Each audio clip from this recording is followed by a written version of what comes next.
Hello అండి, welcome to mini blog. అందరికీ శ్రీరామనవమి శుభాకాంక్షలు. సో ఇది శ్రీరామనవమి రోజు తీసిన బ్లాగ్. నైవేద్యాలు అయితే చేసుకొని ప్రసాదంకి పులిహోర, పెరుగన్నం, దద్దోజనం, లాప్షి అండ్ వడపప్పు, పానకం అయితే చేసుకొని దేవునికి అయితే ప్రసాదాలు అయితే పెట్టేశాము. అండ్ ఇలా నేను మాల అయితే కట్టేస్తున్నాను శ్రీరామ అని తమలపాకులతో. మేము చేసుకున్న స్వీట్స్ మ్యాంగో, వడపప్పు, పానకం, పులిహోర, పెరుగన్నం, లాప్షి, దేవుడికి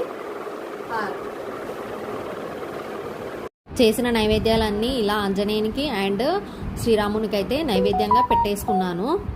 కళ్యాణం జరిగిన తర్వాత ఒడిబియ్యం కూడా పోసాను.